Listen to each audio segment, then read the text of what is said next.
La idea era justamente poder desarrollarla junto con Lucio Casarribera, por una institución civil, porque Jacinto Vera es un personaje que excede los límites de la iglesia, sin duda, es un eclesiástico. A nosotros nos dice Jacinto Vera, lo primero que surge es el primer obispo de Uruguay, sin duda que está totalmente relacionado a la iglesia. Pero sin embargo, Jacinto Vera fue un personaje que en su época estuvo mucho más allá de la iglesia, fue un personaje de nuestra patria. Por eso, en estos años que estamos celebrando el bicentenario del proceso de emancipación, está muy bien recordar esta figura que también tuvo mucho que ver en nuestra patria.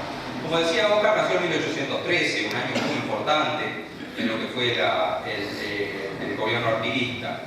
Y va a haber otro momento muy importante que van a ser de la década de 1860 a 1880, porque en esas dos décadas el Uruguay se va a transformar. Es decir, el Uruguay, por decirlo de alguna manera, católico, va en esa época a transformarse con las ideas venidas de Europa, el racionalismo, el liberalismo, y va a comenzar un muy fuerte proceso de secularización, que va a desembocar en lo que fue luego el Uruguay del siglo XX. Y esos años, de 1860 a 1880, son los años en que Jacinto Vera es el jefe de la Iglesia uruguaya.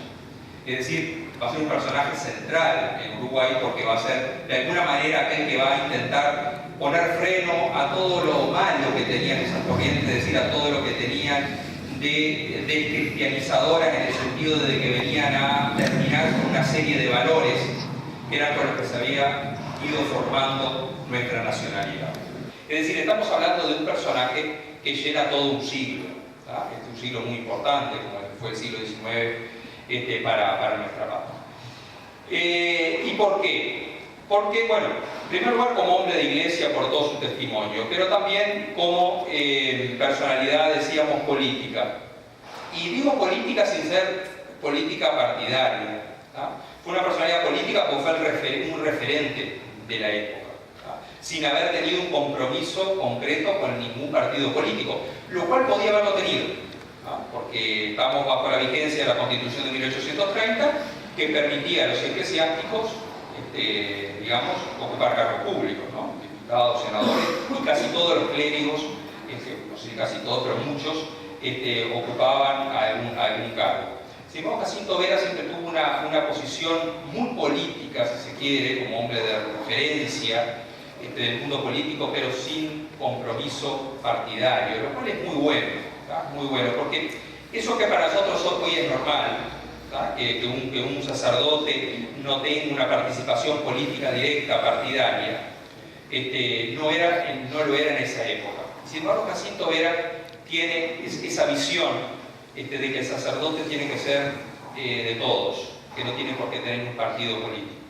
Que el sacerdote tiene que quizás coincidir muchas veces con la actividad política, pero ¿por qué? Porque se guía por el Evangelio, pero está mucho más allá de las variedades de los hombres y de los partidos políticos.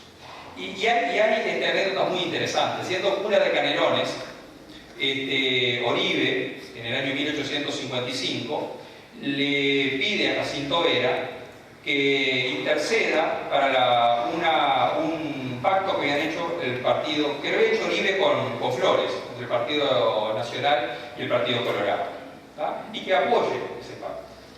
Jacinto Vera le dice que lo disculpe, pero que el sacerdote no está para eso. Eso es lo que singulariza especialmente la colonización española de otras colonizaciones. Por lo tanto, la presencia de la iglesia era omnipresente en todas las áreas. Y venían muchos sacerdotes de Europa y a su vez se formaron miles y miles de sacerdotes en América.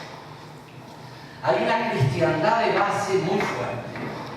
Una cristiandad que no va a ser privilegio solo de los blancos, porque también España tuvo la característica de reconocerle carácter de humanidad a los indígenas y a los que venían de África. Y también ellos tuvieron su evangelización por ese reconocimiento de dignidad humana. Yo sé que estas cosas parecen, bueno, uno puede decir desde ahora, qué mérito bárbaro de España haber hecho eso.